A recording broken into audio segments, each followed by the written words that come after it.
நீங்க எப்போ சொல்ல ஸ்டார்ட் பண்ற? 16வது நிதிக்குழு மத்திய அரசால் அமைக்கப்பட்டு அதன் அடிப்படையில் அந்த நிதிக்குழுடைய தலைவர் அவருடைய தலைமையில் இன்றைக்கு அனைத்து கட்சி கூட்டம் நடைபெற்ற ஒரு சூழ்நிலையில் அனைத்து இந்திய அண்ணா திராவிட முன்னேற்ற கழகத்தின் சார்பில் கழக பொதுச் செயலாளர் அவர்களுடைய அறிவுரையின் பேரில் நானும் நம்முடைய வழக்கறிஞர் பிரிவினுடைய செயலாளர் திரு இன்பதுரை அவர்களும் இன்றைக்கு கலந்து கொண்டோம்.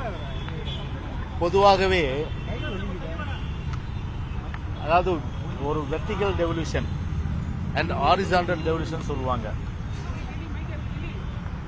நம்முடைய இந்தியாவை பொறுத்தவரை ஒரு கூட்டமைப்பு, அதாவது ஒரு ஃபெடரல் ஸ்டேட் சொல்லுவாங்க. ஒவ்வொரு மாநிலத்திலிருந்து பெறப்படுகின்ற வரி, குறிப்பாக பார்த்தீங்கன்னா personalised income tax, corporate income tax, customs duty, மற்றதெல்லாம் இந்த எக்ஸைஸ் எல்லாம் பார்த்தீங்கன்னா இப்போ ஜிஎஸ்டி ஆகி போச்சு. அது இதில் வராது. இதில் இப்போ இந்த செஸ் அதாவது மேல்வரி, இதெல்லாம் ஒரு சமச்சீர் சம விகிதத்தில் பிரிக்கப்பட வேண்டும் என்ற அந்த கருத்து மையமாக அனைத்து இந்திய அண்ணா திராவிட முன்னேற்ற கழகத்தின் சார்பில் தெரிவிக்கப்பட்டது. பொதுவாகவே இந்த ஒரு பர்சனலைஸ் இன்கம் டேக்ஸ், அதே போன்று ஒரு கார்பரேட் இன்கம் டேக்ஸ், அதே போன்று கஸ்டம்ஸ் டியூட்டி, இது மாநிலத்திலிருந்து மத்திய அரசு பெறும்போது அது சீரான முறையில் சமச்சீர் முறையில் சம விகிதத்தில் பிரிக்கப்பட வேண்டும். ஆனால் என்னன்னா 41% வெர்டிகல் டெவல்யூஷன்ல 41% வெர்டிகல் டெவல்யூஷன்ல ஸ்டேட்டு கொடுத்துட்டு 59% சென்ட்ரல் எடுத்துக்கிறாங்க. 100 ரூபானா 41 ரூபா ஸ்டேட்டுக்கும் ஸ்டேட்ஸ்க்கும். நம்ம ஸ்டேட்டுக்கு மட்டும் 40 ரூபா கிடையாது. 59 ரூபா ஒட்டுமொத்தமாக மத்திய அரசு மட்டும்தான். மத்திய அரசுக்கு பல்வேறு விதமான சோர்சஸ் இருக்கு. அவர்கள் வருமானத்தை பெருக்கக்கூடிய அளவுக்கு. மாநில அரசை பொறுத்தவரை அதற்கு பார்த்தா நிறைய கடமைகள் உண்டு. உதாரணத்துக்கு காவல்துறை, சட்டம் ஒழுங்கு மெயின்டைன் பண்ண காவல்துறை, அதே போன்று உள்ளாட்சி அமைப்புகளுக்கு, அதே போன்று இயற்கை பேரிடர் காலத்தில் மக்கள் எதிர்பார்க்கின்ற அளவுக்கு உதவிகள் செய்யணும். கல்வி, சுகாதாரம், இப்படி எல்லாம் ஒரு மாநில அரசு நிர்வகிக்கிற சூழ்நிலையில் இது போதாது. எனவே இந்த 41% அனைத்து இந்திய அண்ணா திராவிட முன்னேற்ற கழக சார்பில் 50% நீங்கள் இந்த வெர்டிகல் டெவல்யூஷனில் உயர்த்தி கொடுக்கணும்னு சொன்னோம். அது ஒரு கருத்து மையமாக வச்சது. சரி, இந்த வெர்டிகல் டெவல்யூஷன் எப்படின்னா, ஹாரிசான்டல் டெவல்யூஷன் பொறுத்தவரையில் அந்த 41% நமக்கு தராங்க இல்லையா, அதுலேயும் பார்த்தீங்கன்னா யானை பசிக்கு சோளப்பொரி. வடக்கில் பார்த்தீங்கன்னா உத்தரப்பிரதேசுக்கு 17% கொடுப்பாங்க. ஆனால் நம்ம தமிழ்நாட்டுக்கு பார்த்தா 4.7%. இது எப்படி ஒரு சமச்சீர் எடுத்துக்க முடியும், சம விகிதம் எடுத்துக்க முடியும்? அப்போ வெண்ணெய் ஒரு கண்ணில் சுண்ணாம்பு ஒரு கண்ணில்ன்ற மாதிரி ஒரு வளர்ச்சி அடைந்த மாநிலன்ற பெருமையை மாநிலங்கள் பெற்றதால் அதற்கு தண்டனையா இது? அப்போ சரி, நீங்கள் பிரித்து கொடுக்குறீங்க. அதாவது 17% வடக்கில் எல்லாமே எல்லா மாநிலத்துக்கும், பீகார், உத்தரப்பிரதேசம் எல்லாம் போன்ற மாநிலம் பிரித்து கொடுக்கும்போது அந்த மாநிலங்கள்லாம் வளர்ச்சி பெற்றதா என்றால் அதுவும் இல்லை. ஆனால் வளர்ச்சி பெற்ற மாநிலங்களுக்கு தண்டனை தரும் விதமாக அதை குறைச்சி கொடுத்து அதுலேயும் பார்த்தீங்கன்னா இன்னைக்கு ஒரு அநீதி இன்னைக்கு இழைக்கப்பட்டிருக்கு. எனவே ஒரு சமச்சீர் சமவிகிதமாக இதை ஒரு நிதி ஆதாரத்தை நீங்கள் பிரிக்கணும் அப்படின்ற அந்த கருத்தை மையமாக வச்சிருக்கணும். ஏற்கனவே செஸ் வசூலிக்கிறாங்க, மேல்வரி, அது கூட மாநில அரசு கொடுக்கறதில்ல, அது அவங்களே வச்சுக்கிறாங்க. அதெல்லாம் கொடுக்கணும்னு சொல்லி கேட்டுக்கிறோம்.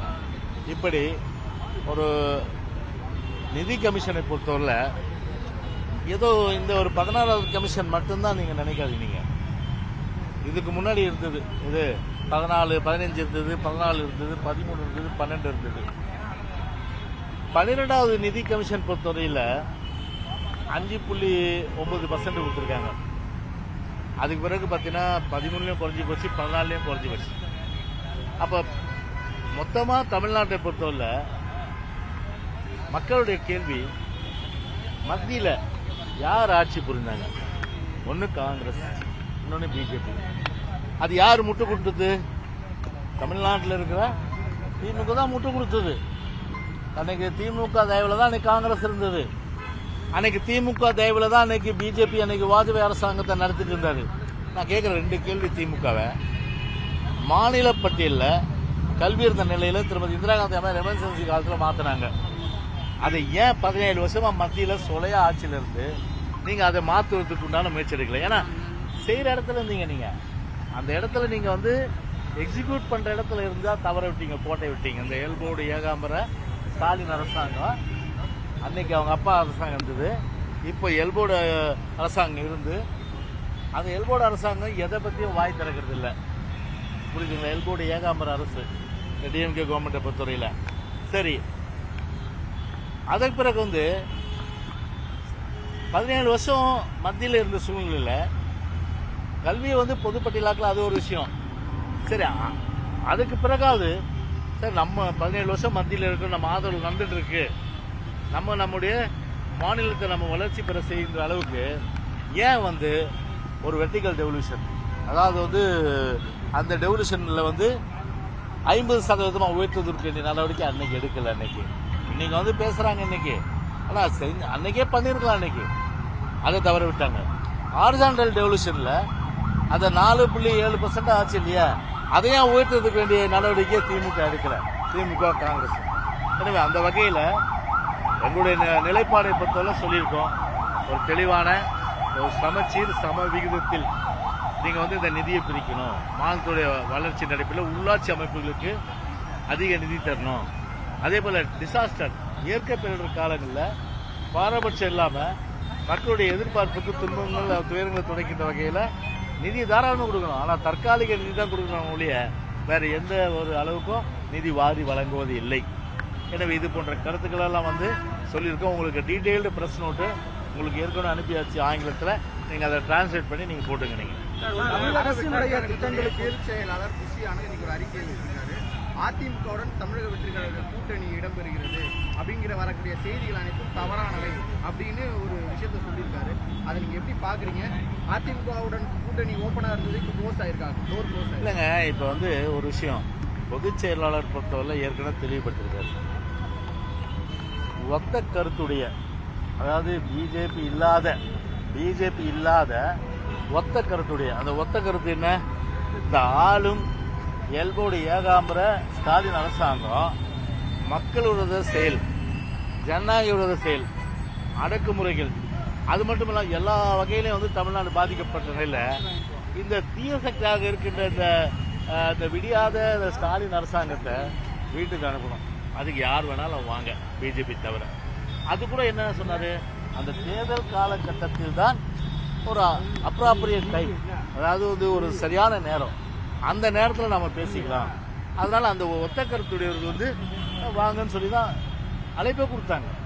ஸ்பெசிஃபிக்காக எந்த கட்சியும் நாங்கள் வந்து சொல்ல, எந்த கட்சியோட நாங்கள் பேச்சுவார்த்தை நடத்தலை. ஏதோ வந்து ஒரு பத்திரிகையில், குறிப்பாக தினமலர் பத்திரிகையில் ஒரு செய்தி வந்தது. அந்த செய்திக்கு மறுப்பு தெரிவிக்கின்ற வகையில் தாவேகா பொறுத்தவரையில் இன்னைக்கு அறிக்கை கொடுத்துருக்காங்க. அதனால் உள்ளபடி தெளிவுபடுத்துகிறேன்.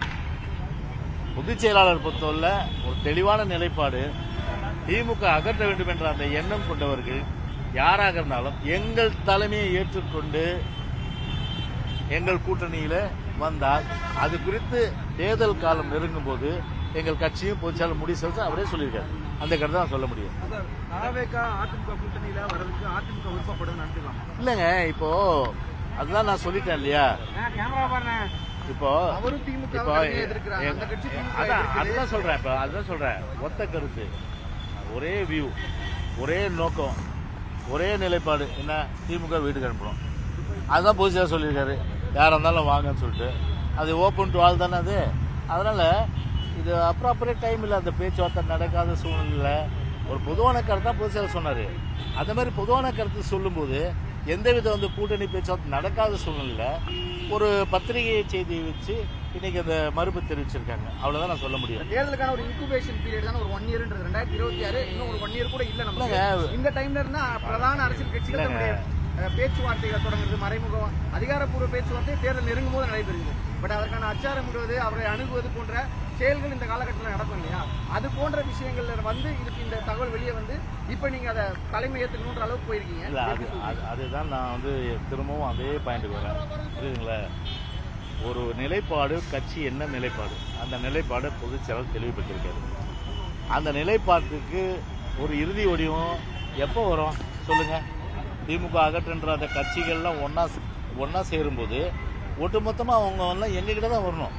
அதனால எங்க தலைமையை ஏற்றுக்கிட்டு அந்த காலகட்டத்தில் வர்றவங்களோட யாரெல்லாம் எங்க கூட்டணியில் எங்க தலைமை ஏற்றுட்டு வராங்களோ அவங்கள வந்து நாங்கள் எங்க கட்சியில கூட்டணியில் சேர்த்து கொண்டு பொதுச் செயலாளர் ஜெனரல் செக்ரட்டரி பற்றி தெளிவாக சொல்லியிருக்காரு. உங்கள் தலைமை ஏற்றுக்கொண்டு தமிழக வெற்றி கழகம் வந்தா ஏற்றுக்குவீங்களா? இல்ல இருங்க, நீங்க ஏங்க வந்து இருந்தால் அது இருந்தால் நீங்க உங்களுக்கு தலைப்பு செய்தி வேணும் உங்களுக்கு, புரியுதுங்களா? நான் வந்து சொல்ல வர்றது பார்ட்டினுடைய நிலைப்பாடு, ஸ்டாண்டு, பார்ட்டினுடைய கட்சியோட நிலைப்பாடு தான் சொல்லணும். அது பொதுச் செயலாளர் கட்சி எடுத்த முடிவு, அதை தான் உங்களுக்கு சொல்லிட்டு இருக்கிறேன். அதனால it is not the appropriate time. It is not the appropriate time. இது உரிய காலம் அல்ல. அதற்கு இன்னும் 15 மாதங்கள் இருக்கு, காலம் கனியும். அந்த நேரத்தில் யாரெல்லாம் எங்க தலைமை எடுத்துட்டு வராங்கன்றது உங்களுக்கும் தகவல் வந்து கட்சி சொல்லும். கடந்த நாடாளுமன்ற தேர்தலின் போது விசிக திமுக தொகுதி பங்கீட்டுல பிரச்சனை இருந்துச்சு. அதிமுக நேரடியாக விசிகாவை வந்து அதிமுக கூட்டணியில் வர்றான்னு ஓப்பன் ஸ்டேட்மெண்ட் கொடுத்துருந்தோம். அதே நிலம் மறுபடியும் வரும்னு நினைக்கிறீங்க? இல்லைங்க, அரசியல் பொறுத்தவரையில ஏற்கனவே வந்து பொதுச்செயலாளர் பேட்டி நிறைய தராரு. அந்த கூட்டணியில புகைச்சல் வந்து இருக்கு இல்லையா? அதை தான் வந்து வெளிப்படையாக அவர் சொன்னார் அவரு. அதனால யார் வராங்க, யார் சேர்த்துக்கிறது, எங்கள் தலைமை ஏற்றுக்கிறவங்கள அப்படின்றத வந்து it is not the right time. அந்த அப்ராப்ரியேட் டைம்ன்றது எலெக்ஷன் 15 மாதம் இருக்கு. அதுக்குள்ளே வந்து அது இயற்கையாகவே பார்த்தீங்கன்னா எங்கள் தலைமையை ஏற்றுக்கொள்ளக்கூடிய கட்சிகள் நிறைய வருவாங்க. அது நீங்கள் பார்க்க போறீங்க. ஓகே, எடப்பாடி பழனிசாமி அவர்கள் மீது தொடர்ந்து நேரடியான விமர்சனங்கள் இப்போ நான் கேட்குறேன், அவர் சொல்றாரு. இப்போ உதயநிதி கூட சொன்னார் அவரு. இப்போ இந்த கம்பராமாயணம் அந்த ஏதோ சொல்லி அந்த ரகசியத்தை எப்போ நான் கேட்குறேன், இந்த நீட்டு ரகசியத்தை எப்போ சொல்ல போறீங்க? நீட்டு ரகசியத்தை எப்போ சொல்லுங்க? நீங்கள் சொல்லுங்க, நாங்கள் சொல்கிறோம். ஒன்று. ரெண்டாவது, உதயநிதி அவங்க அப்பா யார்? ஸ்டாலின். அவங்க அப்பா ஸ்டாலின் என்ன சொன்னார்? ஜனவரி 15ஆம் தேதி சுதந்திரத்தில் நின்னாரு. ஜனவரி 15ஆம் தேதி சுதந்திரத்தில் நின்னாரு. அந்த ரகசியம் ஜனவரி 15ஆம் தேதி சுதந்திரன்றது தமிழ்நாட்டு மக்களுக்கு தெரியும் சுதந்திரம் என்னைக்குன்றது. அந்த ரகசியத்தை ஸ்டாலின் உதயநிதி சொல்லிட்டோம், நாங்கள் இந்த ரகசியத்தை சொல்றோம். ஓகே.